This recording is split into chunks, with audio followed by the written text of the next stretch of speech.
E aí, moçada, tudo bem? Demorou, mas eu estou de volta com o canal, um cenário novo, né? Tudo que vocês estão vendo aqui eu fiz com as minhas próprias mãos, junto com a minha esposa, Giovana.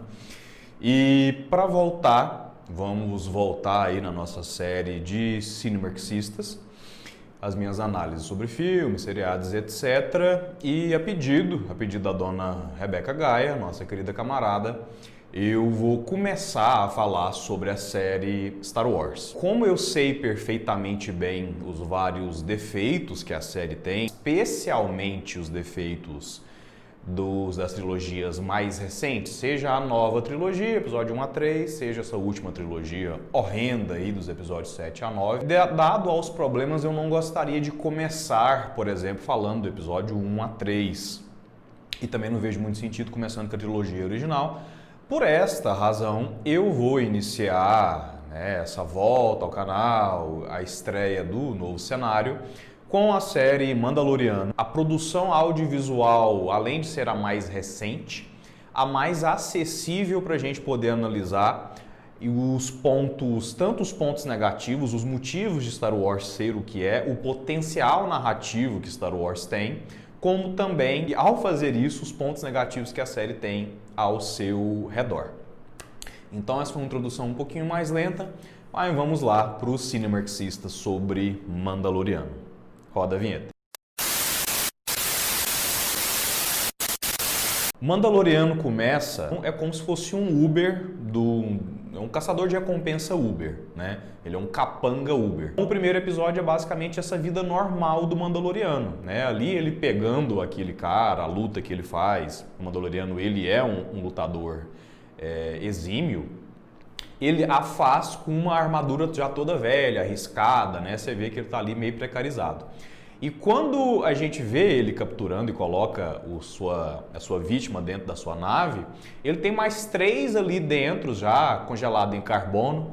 E aí a gente pode fazer uma crítica de por que essa tecnologia, que foi improvisada no episódio 5, uma coisa muito específica, poucos anos depois está disponível de forma portátil dentro de uma nave, mas enfim. Mas o fato de ter ali esse cara enfileirado junto outros 4 mostra que essa é a vida do Mandaloriano. E quando ele vai ali receber a sua recompensa, ele paga metade, né? Porque o dinheiro que ele recebeu do Império, ele não quer aceitar, vai receber ali de outra civilização e recebe apenas metade. Ou seja, a gente vai percebendo que ele está ali fazendo aquela função exatamente por conta de dinheiro.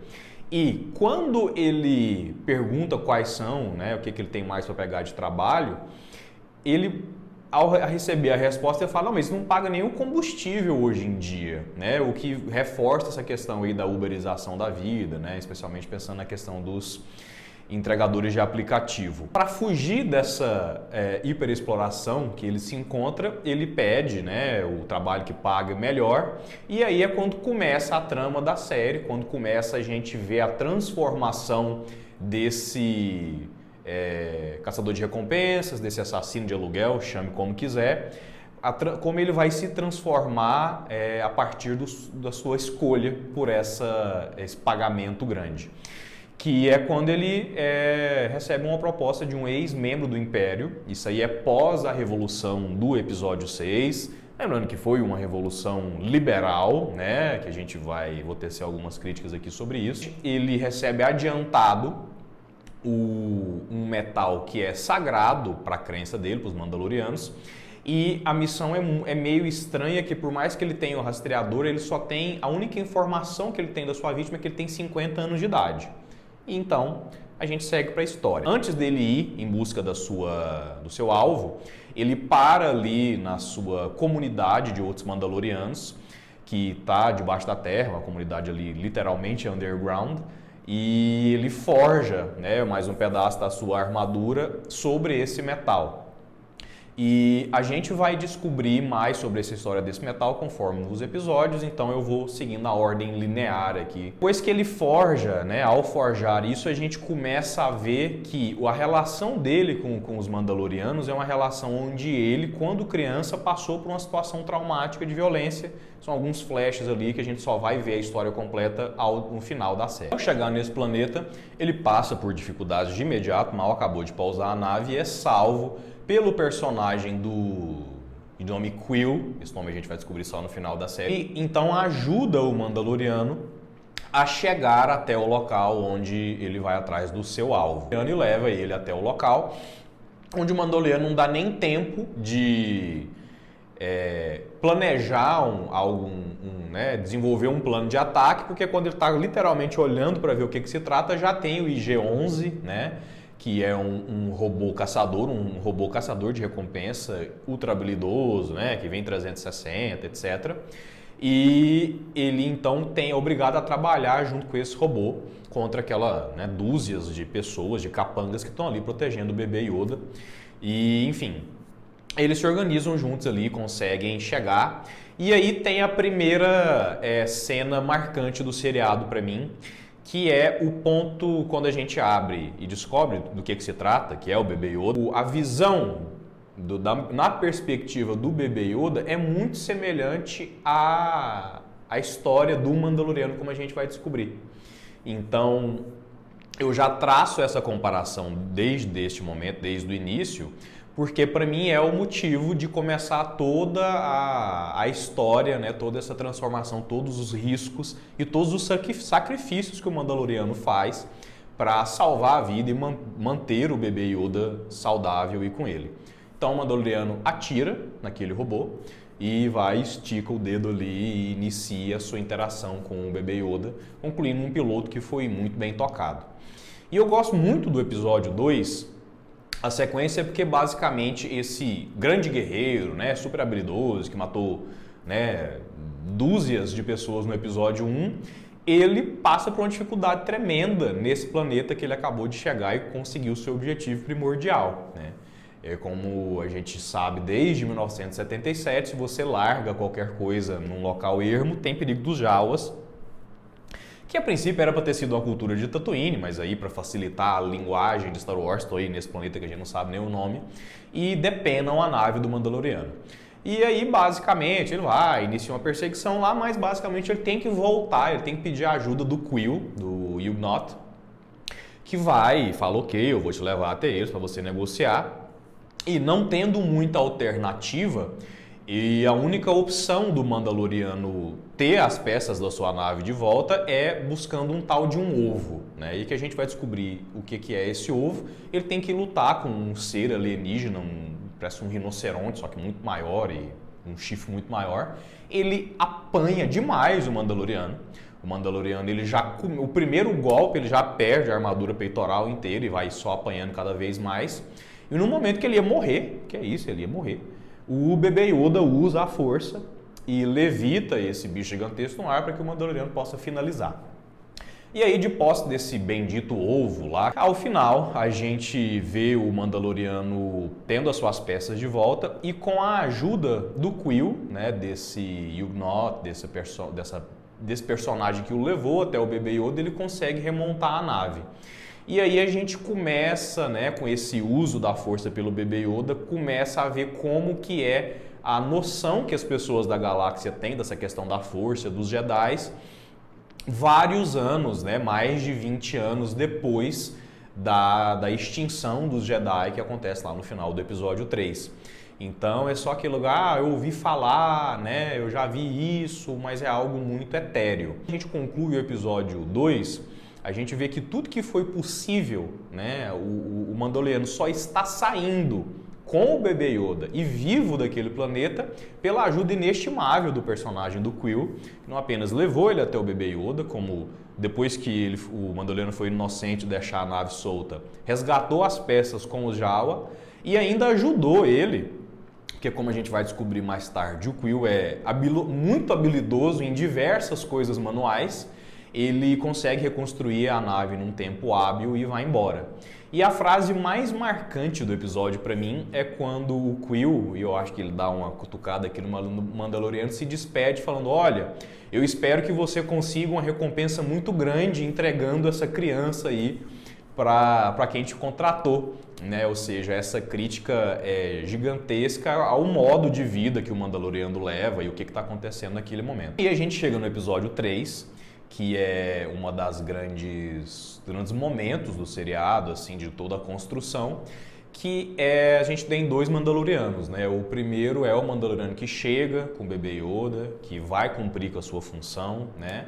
Que entrega o bebê Yoda para o membro do Império, e ao entregar, a gente vê, e aqui o Werner Herzog interpretando um fascista, né, muito bem, é uma pessoa muito excêntrica, um diretor de relevância aí na cena. Ele, ao entregar aquela quantidade gigantesca de metal Beskar, né, que é o metal como se fosse o adamantium de Star Wars, que é praticamente indestrutível, e é o metal nativo de Mandalor, do planeta dos Mandalorianos, ele fala: interessante que é muito mais fácil hoje encontrar Beskar do que encontrar os próprios Mandalorianos, ou seja, é o ápice do colonialismo, né? Não basta eu ter dizimado, né, ter cometido um genocídio contra uma população que hoje em dia vive underground, vive debaixo da terra, como eu conto vantagem que o meu interesse colonial, que foi eu dizimei essas pessoas para poder explorar todo o planeta, e especialmente esse metal que é tão raro, hoje é mais comum a mercadoria do meu colonialismo do que as vítimas do meu império. Mas mesmo assim o Mandaloriano, né, deixa o bebê Yoda, vai lá com a seu misturador de sorvete cheio de Beskar, porque sim, aquilo ali foi uma homenagem a uma cena do episódio 5, onde passa um senhor ali na Cloud City, na Cidade das Nuvens, com esse mesmo equipamento, mas isso é uma crítica que eu vou tecer, talvez não nesse vídeo, mas quando eu concluir esses meus vídeos sobre Star Wars. E aí, quando ele entrega essa quantidade gigantesca de metal Beskar na sua célula ali dos Mandalorianos, ele tem um embate ali com os outros Mandalorianos que estão ali, porque ele está com esse metal, com o selo, né, do Império, porque foi o Império que fez ele estar naquela situação, causou o genocídio, etc. E aí a gente tem mais algumas dicas sobre qual é o modo de vida dos Mandalorianos, né? Essa This is the way, o credo deles, não pode tirar a máscara e etc. E o Mandaloriano, como diz, troca de roupa para vender mais boneco, mas na verdade ele torna-se um guerreiro mais respeitável, mais, como diz, protege melhor a sua vida, porque como a gente viu no episódio 2, ele foi totalmente destruído, e aí ele ganha aí seu peitoral, né, toda a proteção no metal Beskar, que o dá para ele o máximo de proteção possível. E aí quando ele está indo embora, ele vai levar a mão numa peça lá e percebe que faltou um pedacinho que o bebê Yoda tinha tirado para brincar, porque ele é um bebê. E aí ele decide romper com tudo, né? Ele rompe com a sua palavra para com a guilda, né? Esse sindicato meio estranho que tem algumas regras dos caçadores de recompensa pela galáxia. Ele rompe a sua palavra com o seu cliente lá, o membro do Império. E ele vai lá, entra na safe house, mata todo mundo. Só que ele é cercado no final por todos os outros caçadores de recompensa, luta, resiste um pouco e quando ele ia morrer ou ser preso, ele é salvo pelos Mandalorianos, que mesmo tendo sido vítima de um genocídio e terem que viver de uma forma onde apenas um sai de cada vez, né, para poder manter e proteger a tribo, como eles chamam, ele se expõe e defende o Mandaloriano e permite que ele vá embora. Ou seja, o episódio se chama The Sin, o pecado, não apenas porque ele entregou o bebê Yoda, que por si só é um pecado. Mas quando a gente entende que é alguém que está há diversos anos, com certeza mais de 10, 15 anos nessa vidinha, ele foi na sua configuração normal, mas depois de se enxergar no bebê Yoda, né, de alguém que é vítima de toda essa opressão e esse império e tudo que ainda ronda a galáxia, ele vai contra a sua guilda, a sua forma de ganhar dinheiro, e ele coloca em risco a sua tribo, né? Ele coloca em risco os Mandalorianos que se arriscam para que ele saia dali. Então, esses 3 primeiros episódios de Mandaloriano, eles constroem um arco narrativo muito interessante de como esse cara que está tocando a vida ali, né, fazendo um trabalho atrás do outro, literalmente empilhando pessoas, coloca tudo a perder quando ele se enxerga na figura de alguém indefeso, como ele já foi, né, porque ele era alguém indefeso que foi acolhido pelos Mandalorianos, como a gente vai ver com certeza mais na frente, e abre mão de tudo isso e coloca tudo a perder para garantir essa vida. E aí a gente entra numa outra sequência de 3 episódios, episódio 4, episódio 5, episódio 6, que basicamente, e aqui se você chegou até aqui o vídeo e não assistiu o Mandaloriano, você pode até pular se quiser. Se você falar, não, eu vou dar só 5 episódios do Mandaloriano, não vou assistir 8, eu já passei muita raiva com Star Wars, assiste do 1 a 3 e você pode pular para o episódio 6, não pulo 6, porque o 6 tem várias vantagens, mas se você quiser ser muito curto, você pode assistir 5 episódios, 1 a 3 e o 7 e o 8 que você vai conseguir ali com um pouco de dificuldade, mas consegue entender. Esses episódios do meio, eles são para dar uma acalmada nessa tensão, nessa ação sem parar do Mandaloriano, né, de toda essa ideia. E o episódio 4, por exemplo, a ideia dele é ficar uns 2 meses ali, num lugar afastado e tal, para ele poder se esconder com o bebê Yoda. E de relevante para o resto do seriado, o que a gente tem é ele conhecendo a personagem da Cara Dune, que é interpretado pela Gina Carano, lutadora de MMA, que é muito interessante porque é a primeira crítica à democracia liberal que a gente tem depois da Revolução da Aliança Rebelde, da Princesa Leia, etc., que ela era uma soldada de elite da Aliança, inclusive ela tem tatuado aqui o símbolo, né, da Aliança, aquele escudinho, e ela fala que a experiência dela foi depois da Revolução, quando eu tive que ficar reprimindo manifestações e sendo segurança de delegatários e pessoas poderosas, eu vi que não era muito bem o que nos foi prometido, e aí ela começa uma vida, como diz, de crime e está ali se escondendo. E basicamente a história é um arquétipo muito comum aí, tanto em filme de cowboy, né, filme de faroeste, quanto filmes orientais, que é uma vila em perigo, aí chegam pessoas ali com experiência, ensinam, né, as pessoas fazendeiras a resistir àquilo, né? E, enfim, o que eu gosto muito é essa tomada que eu vou colocar aqui, que é esse zumbi, esse fantasma do Império que é o Andador Walker contra essa vila, e eles vencem e tal. E o Mandaloriano não pode ficar ali porque o tal dos rastreadores mágicos que eu fiz questão de apontar no começo do vídeo, alguém ia tentar matar o bebê Yoda e a Cara Dune salva no final. E algumas coisas pinceladas que a gente tem, que o Mandaloriano não pode tirar a máscara, contra o credo dele, né? Ele até pensa em ficar ali naquele lugar, só que aí por conta da perseguição do bebê Yoda ele não consegue, então a gente toca o barco.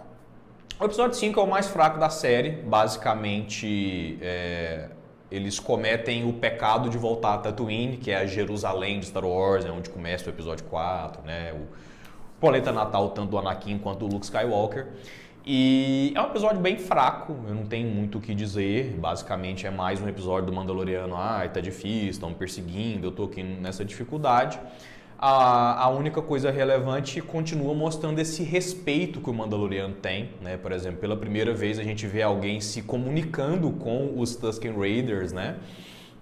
Que no episódio 4 eles desmaiam o Luke e deixam ele lá quando ele encontra o Obi-Wan.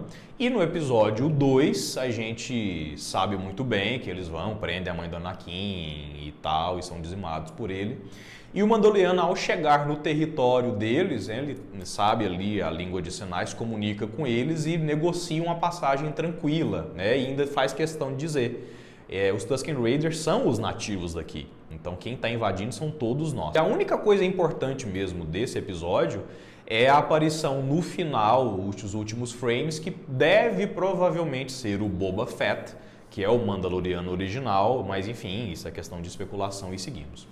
E aí o episódio 6, ele é muito interessante porque ele continua dando essas dicas sobre o passado do Mandaloriano, só que ele traz, tanto na questão da narrativa como na questão técnica, o melhor que Star Wars tem a oferecer. Basicamente é o Mandaloriano, nessa fuga que ele tá, dessa história principal, desse arco principal. Ele aceita, já mostra ele chegando ali numa pequena estação espacial, aceita a missão de um velho amigo, né? E basicamente ele só foi chamado pela nave, porque a nave do Mandaloriano é muito antiga, antes do Império, então ela é irrastreável por tanto a Nova República, né, a democracia liberal vigente, quanto os requisitos do Império. Então, como a missão é literalmente invadir uma nave-prisão da Nova República para resgatar alguém, eles precisam dessa nave que é não rastreável. O Mandaloriano, ele aceita, né? Ele continua precisando de dinheiro, ele continua sendo um precarizado, um explorado. Ele aceita trabalhar, inclusive com pessoas com quem ele já trabalhou anteriormente, uma Twi'lek lá. E eles vão lá nessa missão. E quando eu me referia ao exemplo de coisas melhores que Star Wars tem a oferecer, porque esse episódio, basicamente, né, o grosso da ação dele, ele é um cenário de corredor, né? Construiu um cenário de corredor, vão filmando os takes, e a gente não apenas tem cenas de ação muito interessantes, como a primeira vez que o Mandaloriano vai ali e detona uns 6 robôs sozinho, quanto que o Mandaloriano ele evoluiu, né? Que a gente tem as dicas de que ele era extremamente violento, né? O primeiro cara fala, o Mandaloriano me agradeceu porque para ele as nossas missões era, não é tirar o alvo para ele, é treino. E depois a personagem da Twi'lek fala de um caso lá onde ele foi extremamente violento e ele fala, eu tive que fazer a minha missão, não sei o quê. Então, basicamente, a gente tem esse passado hiperviolento do Mandaloriano e o quanto são violentos e machistas e mesquinhos essas pessoas com quem ele andava, né? Então, você vê claramente os caras mexendo na nave, né? Falando, não, vamos tirar esse capacete aí, eu vou pegar esse bebê Yoda pra mim, vai ser o meu bicho de estimação, né? É um bully idiota, então, pra mim, o casting do Bill Burr, que é um comediante machista, nojento, é perfeito, porque ele não teve que interpretar, é isso mesmo. E a gente mostra que, mesmo naquele ambiente, mesmo ele já conhecendo essas pessoas e ter todo um passado violento, quando ele é traído por essas pessoas, ele decide as deixar presa, que é o que elas pretendiam, deixá-lo preso, e segue ali com a pessoa que foi extraída para poder receber o dinheiro. E o final do episódio é outra crítica maravilhosa à democracia liberal da Nova República, né, da Princesa Leia, do Luke, etc., que é basicamente, primeiro, o conceito da nave-prisão da Nova República, ou seja, a Nova República é uma democracia liberal, como eu disse, ela continua utilizando prisões, e aí o conceito de você ter pessoas ao redor da galáxia presas numa nave, andando, né, de forma vaga, e eu posso entender, porque obviamente vai evitar fugas e tal, é mais tranquilo, mas quando você pensa no que isso significa nos indivíduos que estão ali, que não tem direito nem de ficar no seu planeta natal, muito menos na sua cidade natal, ficando nessa coisa totalmente hermética e aleatória ali, vai saber por quanto tempo. E além de existir esse conceito, você tem um conceito do transponder, ou seja, o único humano, um dos poucos humanos que estão ali dentro, se acontecer um problema, ele aperta um botão e aí a força do exército, a marinha, né, as naves espaciais da República vão chegar e vão destruir aquela prisão e matar todo mundo. Então, assim, sem querer ou não, e é a verdade que acho que é sem querer, porque a gente tem que lembrar que, por mais que a gente vá identificar críticas aqui, são conteúdos produzidos por liberais, quem dirige ali os TIE Fighters no final são os diretores da série. É o Rick Fuyama, é a Deborah Chow e o Dave Filoni, né, que dirigiu o piloto, dirigiu o episódio 5, e ele é como diz, ele é a grande esperança de Star Wars no futuro, porque ele é o criador de Clone Wars e do seriado Rebels. E então esse é um episódio muito válido pela qualidade da ação, pelo uso dos efeitos reais, né? Por mostrar essa questão da história e mostrar a evolução do próprio Mandaloriano. E aí, ao final, o Mandaloriano que foi traído, ele deixa esse transponder para destruir a estação espacial ali, ou seja, a democracia liberal, ela permite que a violência ela seja exclusividade do Estado. né? Seja na presença do exército, seja na presença da polícia.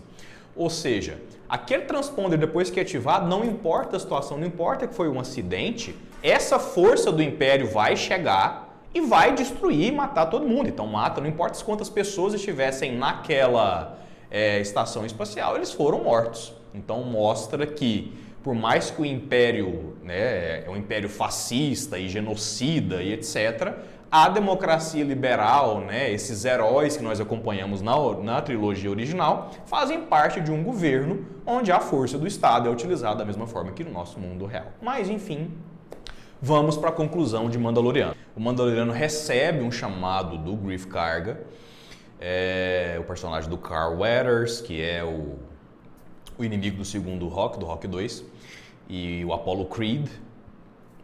E ele faz uma proposta falando, olha, chega aqui, deu ruim, o Império chegou aqui depois que você fugiu com a criança, eu preciso que você traga ela pra gente lutar contra esse resquício do Império que está aqui na minha cidade. O Mandaloriano recebe aquilo, é cilada Bino, provavelmente, e aí por conta disso ele vai atrás das pessoas que a gente encontrou durante a série, né? Então primeiro ele vai lá no planetinho onde ele encontrou a Cara Dune, né? A ex-lutadora do Império, a ex-lutadora contra o Império, a lutadora da Aliança Rebelde, e depois com ela na nave ele vai lá atrás do Quill, que é onde finalmente a gente descobre o nome do Quill, e aí a gente termina de descobrir a história do Quill também, que ele... Os Yugnots. Nos episódios 5 e 6 a gente vê lá, eles são, né, pessoas pequenas que estão ali trabalhando para o Império. Basicamente eles são obrigados a trabalhar para o Império, numa questão de servidão, de escravidão, por uma questão lá entre clãs, dominação e etc. E o Quill foi alguém que teve que passar mais de 200 anos em servidão por essa questão de clã e acabou trabalhando para o Império, né? Mas perceba aí que tem décadas antes disso, ou seja, o Mandaloriano literalmente escolhe alguém que ativamente fez parte da Aliança Rebelde e alguém que fez ativamente parte do Império para ajudar nele nessa luta contra o Império, nessa tentativa de sobreviver e evitar que o bebê Yoda continue sendo perseguido. E obviamente tem rixa aqui entre a Cara Dune e o Quill, e vem a volta do IG-11, né? O robô lá do começo, né? Que ajuda o Mandaloriano a derrotar e a chegar até o bebê Yoda, e que é morto quando tenta matar o bebê Yoda, que mostra muito a profundidade do personagem do Quill, que pega aquele robô destruído, refaz todo o circuito, e aqui a frase que ele usa com muita paciência e com muita positividade, do sentido de, olha, você está indo, vai dar certo. Ele reconstrói e coloca um robô para servir, né? Então ele vai servir café, tá ali, ele é um robô pacífico, mas que vai proteger quando necessário. O Mandaloriano, como a gente vai descobrir, ele tem esse ódio que a gente vê de robôs o tempo inteiro, porque ele foi dizimado, né? Os pais dele foram dizimados pelo exército separatista, e ele é salvo por uma célula dos Mandalorianos. O que a gente assiste, ele não é no planeta de Mandalor, ou seja, aconteceu ainda durante as Guerras Clônicas, muito antes de Mandalor ser exterminado, né? Ocorreu o genocídio no planeta. Então, deve ser algum planeta vizinho onde os Mandalorianos foram ali, o cria, né, dentro dessa crença e tudo. E então eles partem lá para Navarro, né, o planeta onde tudo começou, essa questão aí do bebê Yoda. E, obviamente, era uma cilada Bino, só que na primeira noite em que eles passam juntos, existe um ataque lá de monstros, e o Greef Karga, o personagem do Carl Weathers, ele ia morrer, ele foi envenenado, ele perdeu o braço. E a gente vê outro uso da força do bebê Yoda, né? Na verdade, a gente vê antes o bebê Yoda enforcando, usando o Force Choke na Cara Dune, quando ela está lutando queda de braço, o que não significa, que nem tem teoria, ele usou o poder da força de enforcar, então ele é do mal. Não, ele é uma criança, ele tem acesso à força. Ele achou que o pai dele, o protetor dele, estava em perigo, não entendia o que era, e foi defender da forma que o seu corpo de bebê deu. E o segundo uso do poder é ele curando o braço do Carl Weathers, né, salvando a vida dele, que é uma coisa que o Bebê Yoda tentou fazer com o Mandaloriano lá atrás, lá no episódio 2, mas o Mandaloriano, né, ainda na sua primeira versão, não aceita. Enfim, o Greef Karga trai lá, mata as pessoas que estavam com ele, e eles traçam um plano para poder chegar até o chefe lá daquela cela do Império e matá-lo e acabar com essa questão do Bebê Yoda. Então o Quill vai voltar para a nave com seus monstros lentos lá, enquanto eles vão até a cidade. E aí a gente chega até a cidade, ela está repleta de Stormtroopers, não é apenas 4, como o Greef Karga disse. E a gente tem uma surpresa aqui no final do episódio 7, que o nosso vilão até aquele momento, o Werner Herzog, ele é facilmente morto pelo grande vilão que aparece, o Grand Moff Tarkin, interpretado aqui pelo Giancarlo Esposito, que é o Gus Fring lá de Breaking Bad, que basicamente já chega matando o próprio personagem do Herzog e os soldados que estão ali dentro. E chega falando lá pro Mandaloriano, pro Karga, pra Cara Dune e pro IG-11, que vai chegar daqui a pouco, que eles estão cercados. Eu gosto muito da escolha do Giancarlo Esposito como o grande fascista, né? Esse Grand Moff, alguém que só respondia pro Imperador quando o Imperador era vivo, porque o personagem que deu fama, e tá aqui a fotinha do Gus Fring, ele é para ser a representação máxima do empreendedor americano, né? Ele é sempre muito sério, muito limpo, muito organizado, né? Ele mesmo esfrega ali as fritadeiras dos frangos fritos, ele é super, né, frio, mas é muito educado, ele é um membro da comunidade, porque ele é caridoso e tudo mais. Enquanto isso, escondia toda essa faceta de crime, mas para mim, que é um vídeo que eu vou fazer sim no futuro, que para mim Breaking Bad é uma grande tragédia, né? De alguém que no seu momento mais desesperado entra de cabeça nessa questão do empreendedorismo, só que em vez de ser um negócio normal, é no mundo das drogas. E o Gus Fring, ele representa esse empreendedor muito bem pela sua frieza, né? Aquele controle, por mais que tenha toda uma podridão ali por trás. E aqui o Giancarlo Esposito, ele vai só um passinho além, né? Porque como a gente sabe muito bem, quem compra desse empreendedorismo, o liberal médio, ele normaliza uma infinidade de atrocidades, de miséria, fome e morte. Então, ele só soltar o resto dessa amarra, né, e poder ser um fascista abertamente, eu acho que conclui muito bem essa primeira personagem aí do Giancarlo Esposito, o Gus Fring. Para mim, ele só chega aqui no seu ápice podendo interpretar um fascista, que o Gus Fring sempre teve a possibilidade de ser, como todo liberal tem a possibilidade de ser. Então ele se solta ali nessa violência, falando, não, vocês não podem confiar em mim, eu vou fazer tudo o que for do meu interesse porque eu tenho essa quantidade de soldados. E aí o episódio 7 termina de uma forma muito triste para mim, que é ver, com certeza, um dos personagens principais da primeira temporada, alguém que passou 200 anos, né, de servitude e trabalhou o suficiente para ficar livre dessa escravidão e que apenas aceitou essa missão de salvar o Bebê Yoda pensando na criança, falando, eu só estou indo para evitar que a criança seja submetida à escravidão, à exploração pelo Império. Ele acaba sendo morto por esse Império, o Bebê Yoda é recolhido e a gente entra no episódio 8. O episódio 8, onde a gente começa ali vendo os soldados batendo o Bebê Yoda, os comediantes lá fazendo as vozes, e chega o IG-11, né? Que mostra que por mais que o Quill tenha reconfigurado ele continua com seus reflexos, destrói eles, pega o Speeder e chega, como diz, rachando para dentro da cidade, né? Matando vários Stormtroopers e dando uma abertura para as pessoas que estão ali presas, ali, o Mandaloriano, os outros personagens, poder reagir a essa morte iminente que ia acontecer, porque não apenas eles estavam cercados por dúzias de soldados, mas tinha toda uma metralhadora ali, que o fascista fez questão de falar que é metralhadora, que aqui né, que matou vários dos colegas da Cara Dune, da Aliança Rebelde, que dizimou milhares dos Mandalorianos, etc. E a gente tem o terceiro uso da força do bebê Yoda, que é quando essa tentativa de sobrevivência, ela obviamente não é garantida de dar certo, porque eles continuam em número muito inferior. E depois do Mandaloriano se machucar, né, ele tenta replicar aquele momento do primeiro episódio, onde ele pede uma metralhadora e vai atirando ali ao redor. O fascista vai ali e explode essa metralhadora na cara dele.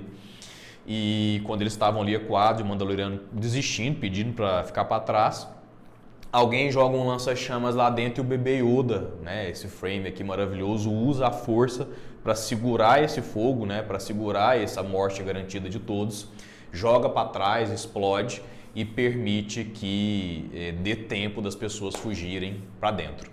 E aí tem, quando a gente finalmente vê a cara do Mandaloriano, né, vê a cara do ator, do Pedro Pascal, que é de Game of Thrones, que é de Narcos. E ele tá horroroso, né? Tá ali sangrando, com dano cerebral, cabeludo, fudido, porque pela crença do Mandaloriano, nenhum ser vivo pode os vê-lo de máscara depois que eles colocam, né? E é o robô, né? Então não tem problema, ele recebe um tratamento ali e desce. E aí, nessa fuga do Império, a gente vê que todo o pecado do episódio 3, quando ele resolve resgatar o bebê Yoda, ele teve uma consequência muito grave, né? Que é essa foto aqui, essa pilha de capacetes e armaduras dos vários Mandalorianos que foram novamente aí, de novo, exterminados pelo Império.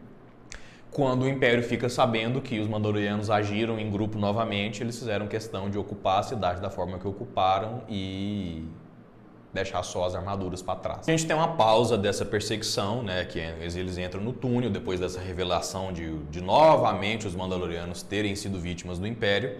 A sacerdotisa / ferreira, né, já que os Mandalorianos têm essa questão meio ritualística com o metal Beskar, ela pede o Mandaloriano mostrar, então é esse bebê aí que é o motivo de tudo isso.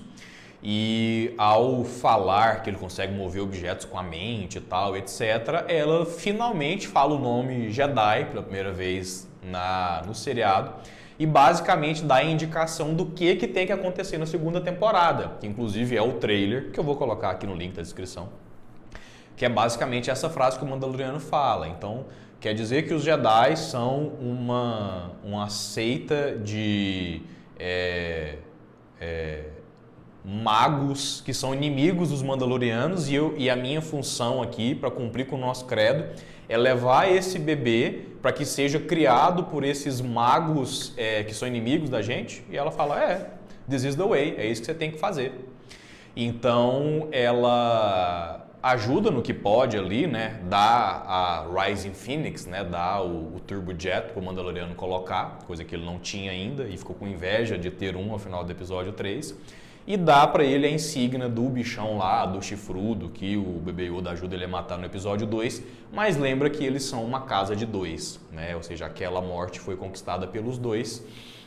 E eles seguem na luta. A gente pode ver, eu vou deixar um frame aqui dessa sacerdotisa debulhando os Stormtroopers com suas ferramentas, seus martelos e tudo. Ela destrói todos, o que significa que ela deve estar viva na próxima temporada. E aí a gente chega na conclusão do episódio, onde o IG-11, né, o IG-11 ele mostra que qualquer um, até mesmo um robô, quando se tem amor e paciência e alguém instigando e animando cada conquista, qualquer um pode ser transformado. Onde no primeiro episódio o robô que ia matar o bebê Yoda se entrega, né, se sacrifica para poder, né, explodir ali o resto dos soldados que restaram e permitir uma fuga de todos. E a conclusão a gente tem uma cena excelente do Mandaloriano ainda sem muito controle do seu jetpack, vai lá e derruba a nave do Moff Gideon.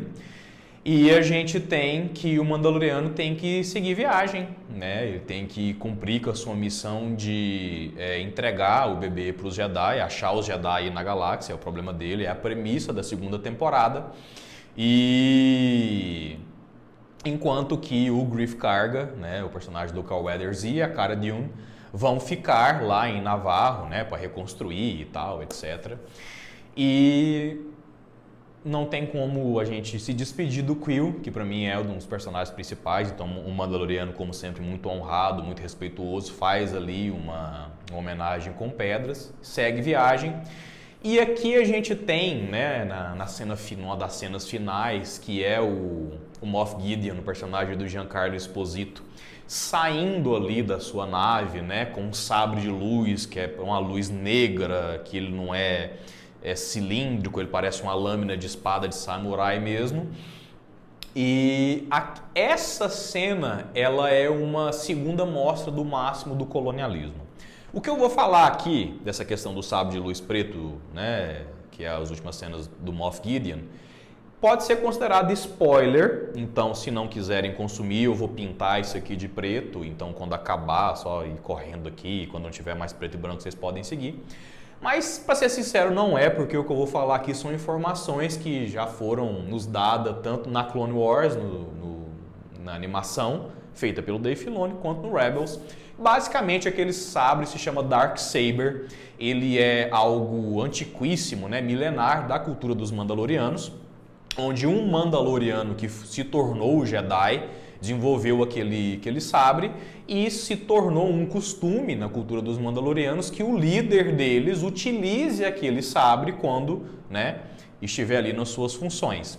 E basicamente você ter esse fascista, o Moff Gideon, esse membro da inteligência, alguém que se não tem vergonha de ter prazer no extermínio que foi causado, com esse sabre na mão, todo poderoso ali em cima da nave, é outro exemplo claro do máximo do colonialismo, né?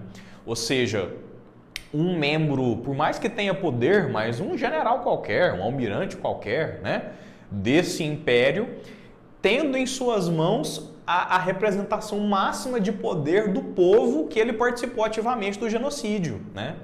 E, ou seja, vamos ter uma dica de que o Mandaloriano eventualmente vai ter esse sabre em mãos, mostrando ali que ele é a liderança. Enfim, aqui já entra em teoria, em especulação, que não é muito o meu foco aqui. Então, acaba aqui o preto e branco e vamos concluir o vídeo. Então, basicamente, Mandaloriano consegue trazer o melhor do universo de Star Wars, né? Ao gente ter os personagens são todos os principais vítimas de genocídio, né, perseguidos, pessoas que foram literais escravos do Império, né, se juntando e reagindo para manter viva essa esperança da força, né? O que o bebê Yoda representa é a possibilidade dessa conexão com esse poder maior que dá a vantagem de resistir a esse poder destrutivo tecnológico imenso do Império, né, do Império Galáctico ou dos resquícios desse Império. Então é por isso que eu fiz questão de começar com algo que dá gosto de falar sobre, pelas suas várias qualidades.